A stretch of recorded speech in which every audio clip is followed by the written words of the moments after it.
우리 왕이 오셨네, 우리 왕이 오셨네라는 제목으로 하나님의 말씀을 전하도록 하겠습니다. 제가 한 영화의 유명한 대사를 한번 해보도록 하겠습니다. 아시는 분은 손을 들면서 본인의 이름을 외쳐주시고 제가 지목을 하면 대답을 하시면 됩니다. 하겠습니다. 내가 왕이 될 상인가? 아무도 몰라요? 네, 크게 네, 박수 나오세요. 우리 스승님의 책을 선물로 드리겠습니다. 네, 네, 네, 네. 꼭 읽어보세요. 네, 저는 한 5번 읽었어요. 게으름이란 책인데 되게 좋습니다. 혹자는 그렇게 말합니다. 게을러서 못 읽는다. 네, 근데 영리 자매님은 꼭 다 읽으실 것 같아요. 네, 너무 좋은 책입니다. 네, 다음 주도 하겠습니다. 네, 할렐루야. 네, 준비하세요. 네, 근데 퀴즈가 이 퀴즈일지 아닐지는 모르는 거예요. 그리고 관상의 내용이 어떻습니까? 역사물이잖아요. 그렇죠? 수양대군이 왕이 되고 싶어서 예, 조카를 끌어내리고 왕자에 오르는데 거기서 김종서라는 사람이 나타나서 누구를 고용하죠? 관상가. 그렇죠? 관상가를 고용을 해가지고 이제 역모의 상을 구별하여서 그 역모를 이제 하지 못하게 막으려고 하나 결국에는 수양대군이 왕위를 차지하는 어떤 그런 내용입니다. 제가 역사를 보니까요, 조선왕조 그 건국한 지 채 한 70년 정도밖에 안 됐는데요, 역모를 통해서 왕이 된 사람이 3사람이나 돼요. 총 7대 왕 중에서요. 이성계도 사실은 역모를 통해서 왕이 된 것 아닙니까? 그렇죠?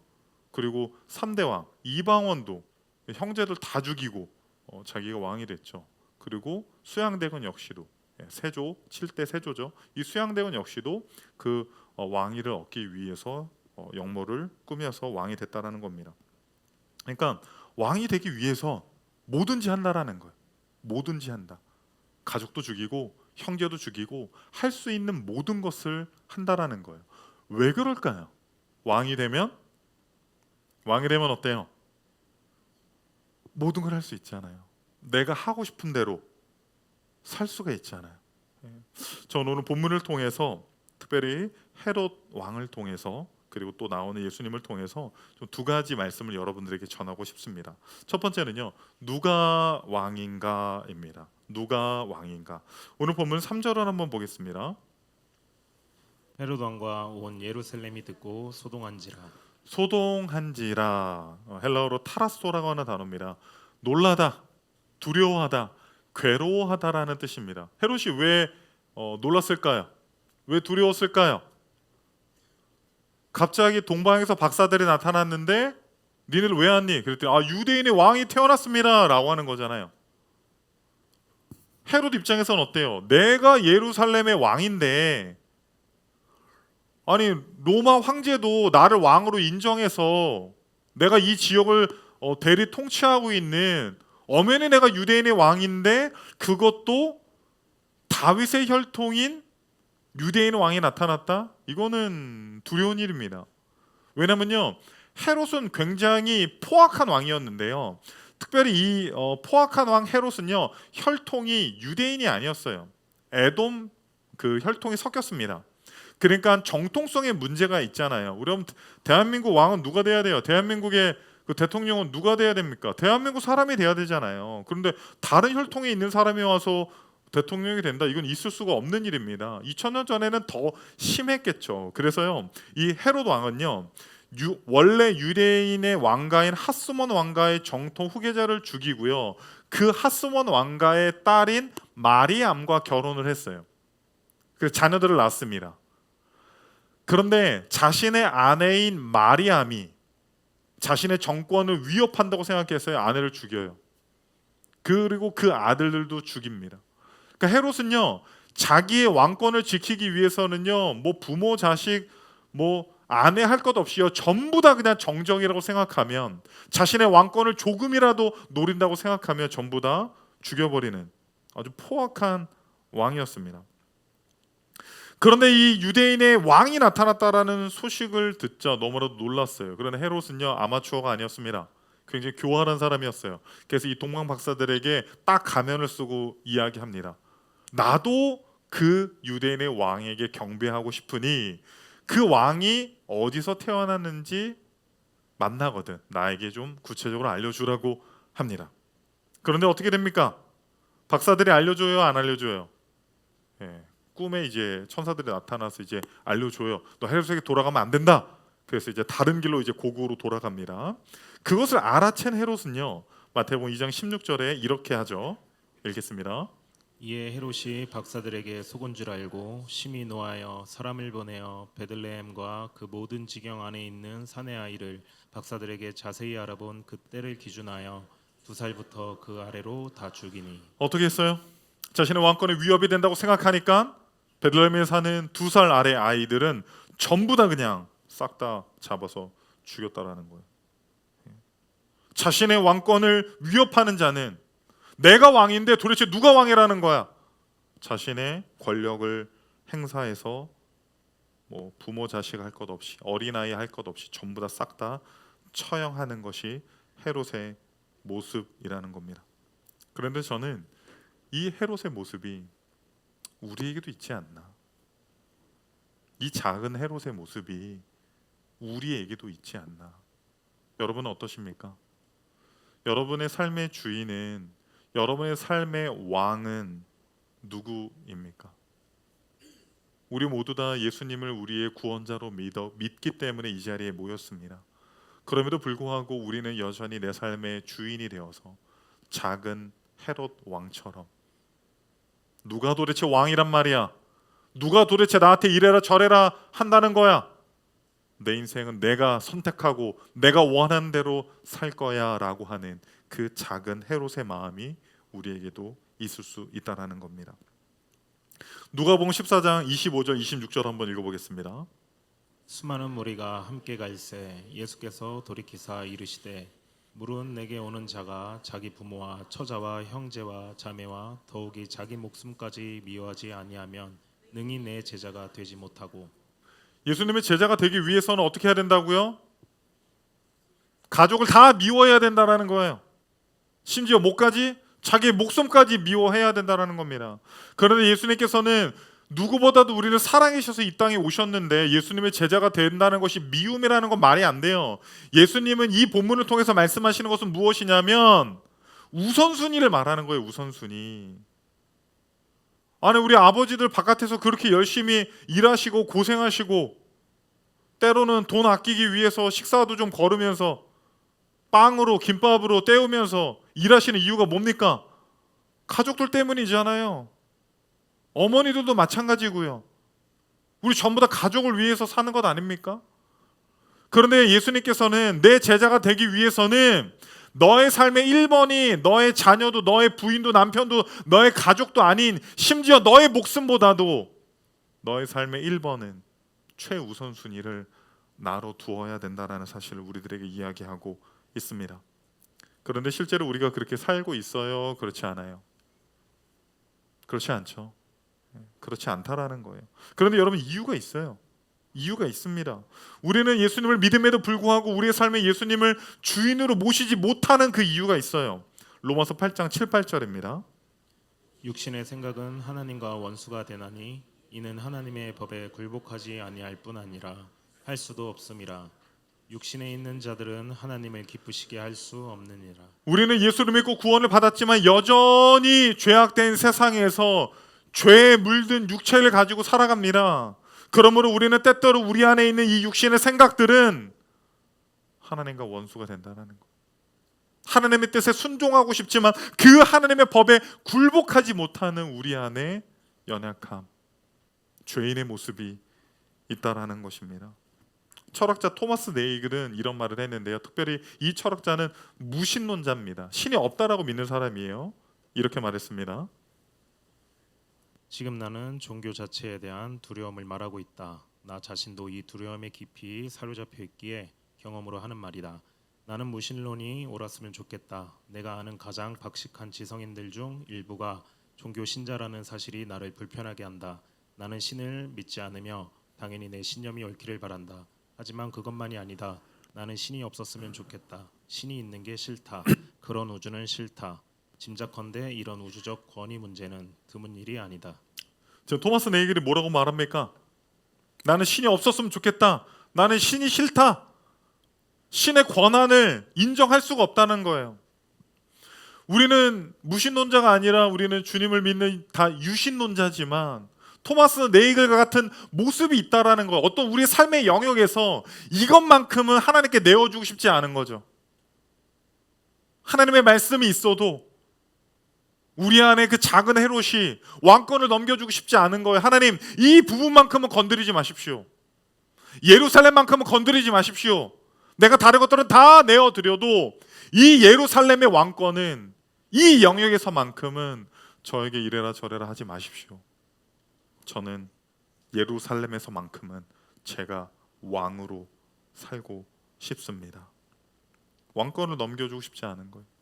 헤롯은 유대인의 왕이신, 아니 유대인의 왕이 아니라 만유의 구주 되시는 그 예수 그리스도 메시아가 왔음에도 불구하고 자신의 왕권을 넘겨주고 싶지 않았습니다. 팀 켈러는 우리와 예수님의 왕권 경쟁에 대해서 다음과 같이 이야기를 합니다. 당신이 왕이 되고 싶은데 다른 사람이 나타나 왕으로 자처한다면 둘 중 하나는 물러나야 한다.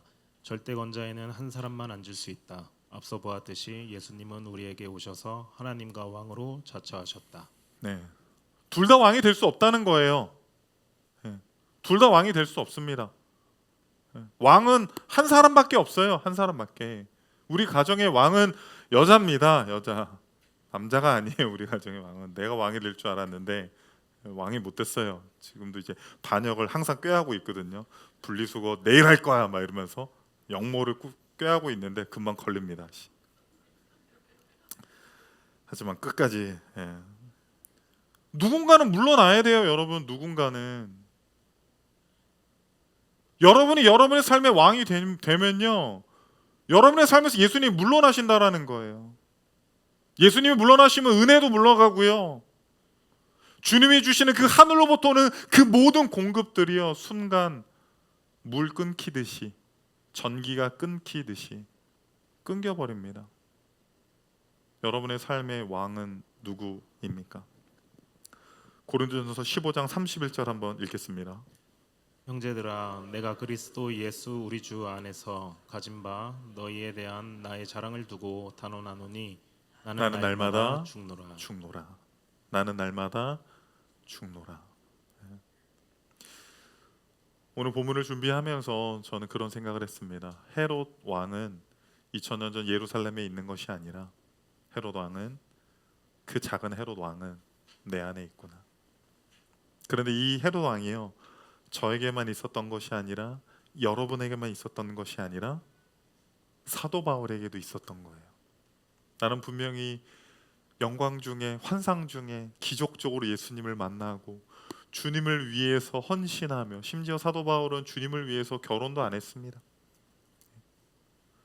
그럼에도 불구하고 날마다 누가 올라와요?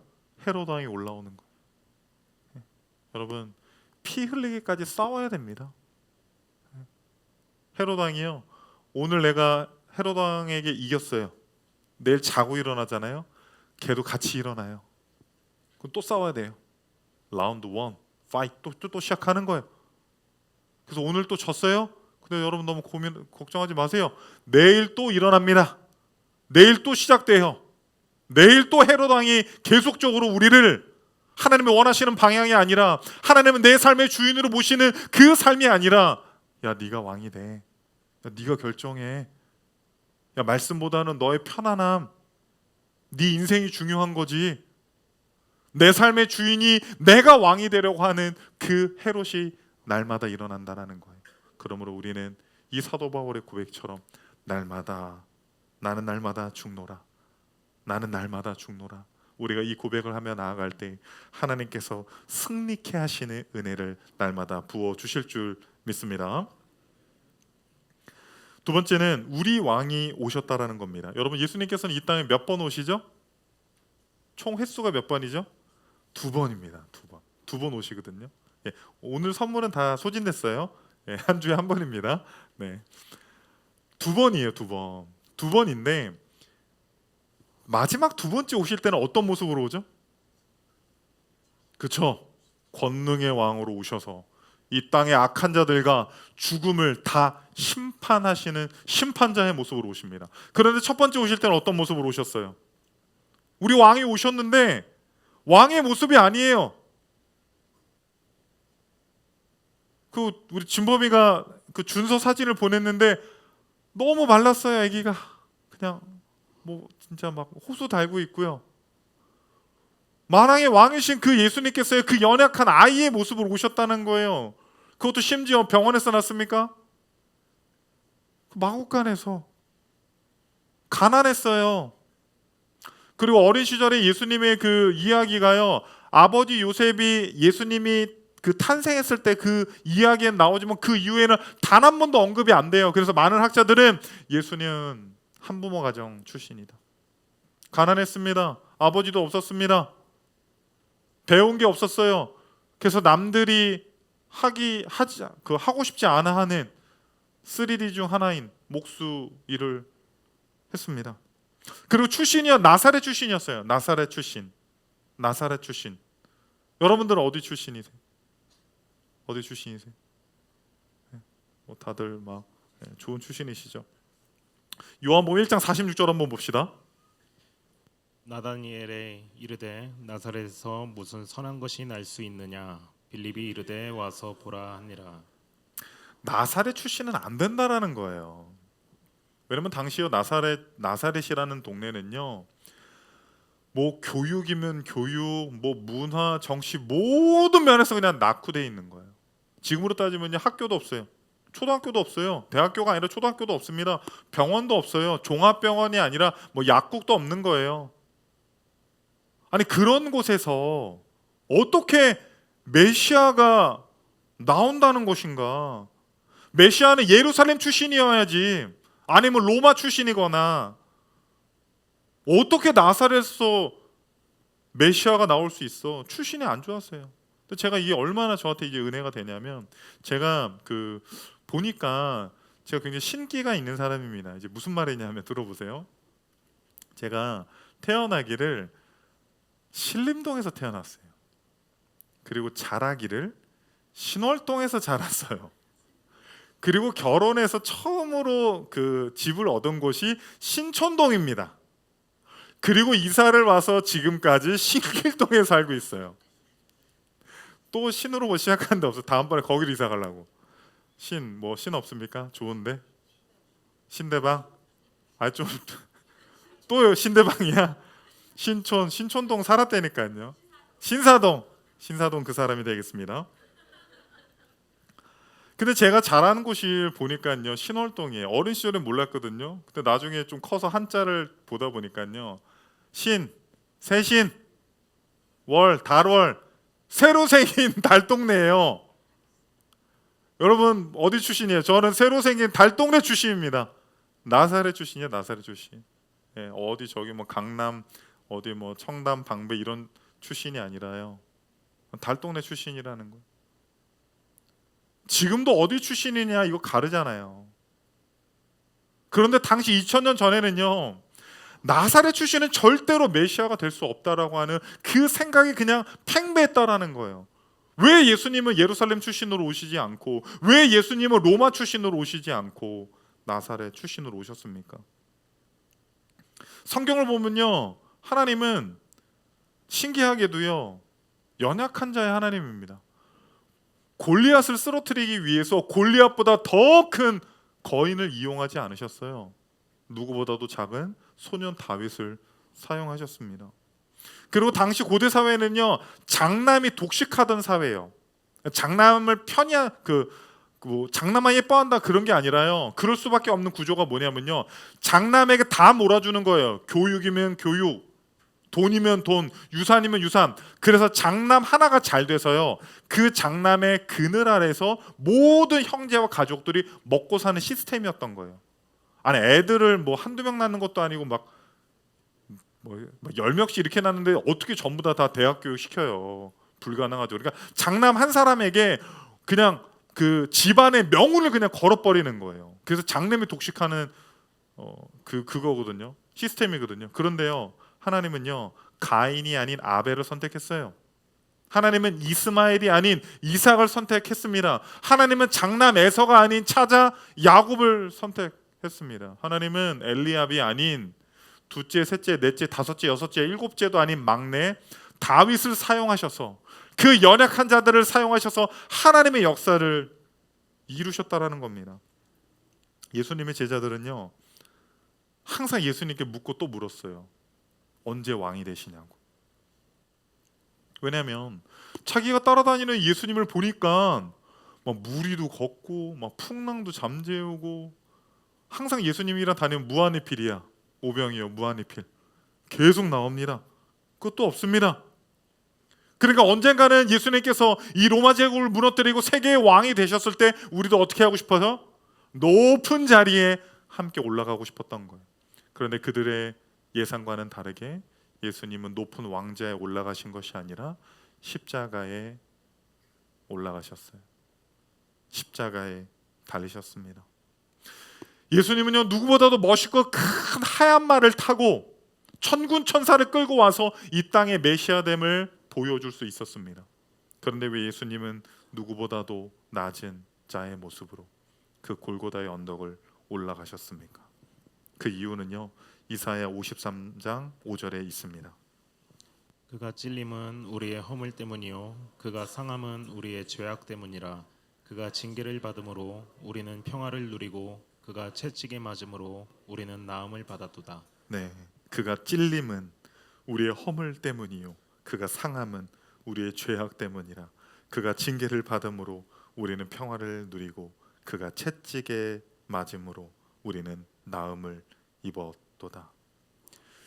예수님께서 낮아지지 않으셨다면 우리에게는 소망이 없습니다. 예수님은 누구보다도 높은 곳에 계셨지만 우리를 사랑하셔서 우리를 구원하기 위해서 누구보다도 낮아지셨다라는 거예요.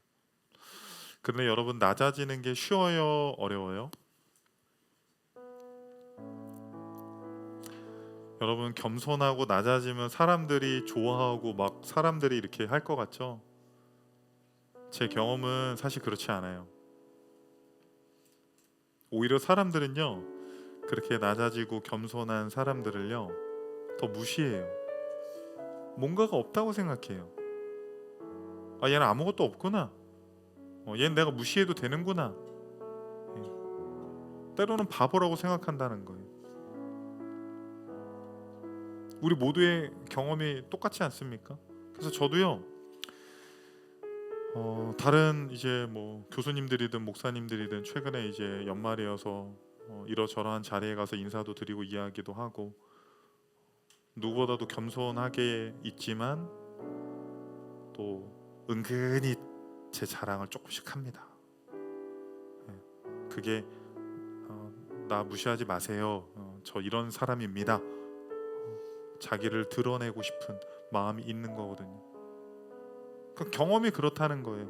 그냥 겸손하게 있으면 오히려 무시당하고 바본 줄 아는 세상이거든요. 어느 정도 자기 자랑도 하고 내 능력도 얘기하고 그래야지 사람들이 와 박수도 쳐주고 인정도 해주고 그게 우리가 사는 세상 아닙니까?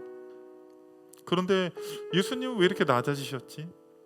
아무도 인정해주지 않는 나사렛 출신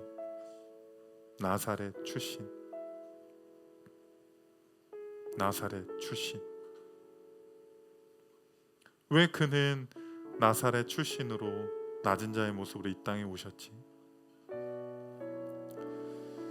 사도 바울 역시도 누구보다도 높은 자리에 있었던 사람이 누구보다도 낮아짐을 경험했던 사람입니다. 우리가 다 아는 것처럼 사도 바울은 뭐 혈통으로도 히브리인 중에 히브리인이요 또 나면서부터 로마 시민권이 있었던 사람이고 가말리엘의 문화생 지금으로 따지면 뭐 학력으로는 거의 끝을 달린 사람입니다. 그리고 유대 사회에서 율법사로 인정을 받아서요 장래가 촉망받는 그런 사람이었어요. 그런데 그가 다메섹 도상에서 예수 그리스도를 만나고 그의 삶의 방향이 바뀌어 버립니다. 고린도전서 9장 19절입니다. 내가 모든 사람에게서 자유로우나 스스로 모든 사람에게 종이 된 것은 더 많은 사람을 얻고자 함이라. 네. 내가 모든 사람에게 자유롭고 나도 자랑도 할 수 있고 내가 원하는 곳으로 갈 수 있고 내가 내 인생을 선택할 수 있고 나에게도 자유가 있지만 나는 종이 될 거야. 왜냐하면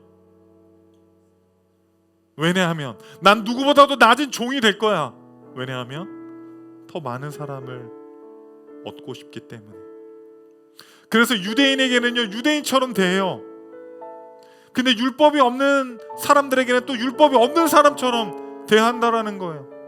학식이 있는 사람들한테는요 같이 가서 학식이 있는 것처럼 이야기를 하고요, 시장터에 있는 아무런 배움이 없는 사람들한테는요 거기 가서 자기가 어떤 사람인지 자랑하는 게 아니라 마치 자기도 아무것도 없는 사람처럼, 가장 배운 게 없는 사람처럼 그들의 수준에 맞춰서 누구보다도 낮은 모습으로, 종의 모습으로 살았다라는 거예요. 그런데 그 이유가 있어요. 22절 한번 읽어봅시다.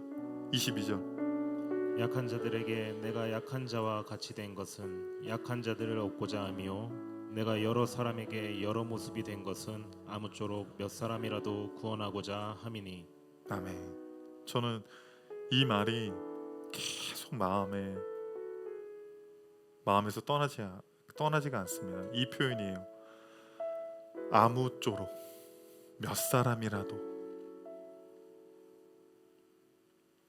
내가 낮아져서, 내가 바보가 돼서, 내가 조금 무시당하더라도 내가 낮아져서 아무쪼록 몇 사람이라도 구원할 수 있다면 나는 기꺼이 그 길을 가겠다라는 고백입니다. 여러분, 낮아지는 것은 쉽지가 않습니다. 여러분, 낮아져 보세요. 무시당합니다. 손가락질 당하기도 해요. 그런데 우리가 왜 낮아져야 합니까? 왜 우리가 이 미련한 길을 가야 됩니까? 고린도전서 1장 18절 읽겠습니다. 십자가의 도가 멸망하는 자들에게는 미련한 것이요 구원을 받는 우리에게는 하나님의 능력이라. 우리가 낮아지고 우리가 종이 되고 우리가 아무것도 아닌 사람처럼, 때로는 바보처럼 그 자리에 있다 할지라도, 세상 사람들은 그것들을 미련하다라고 손가락질한다 하더라도 그 십자가의 도를 가는 사람들을 통해서 하나님의 능력이 나타납니다. 그 하나님의 능력이 나타나서 십자가의 보혈의 피로 우리를 구원한 것처럼 우리의 낮아짐을 통하여서 하나님께서 아무쪼록 이 성탄을 맞은 주일에 우리의 낮아짐을 통해서 잃어버린 영혼들을 구원케 하는 그 하나님의 능력이 우리에게 임하기를 소망합니다. 우리 오늘 두 가지 배웠습니다. 첫 번째, 내 안에 작은 헤롯을 제거하라. 여러분 매일 싸우셔야 됩니다. 두 번째는 뭐였어요? 우리의 왕은 가장 낮은 모습으로 왔습니다. 우리 역시도 낮아집시다. 그리할 때 그 낮아짐이 하나님의 능력이 될 것입니다.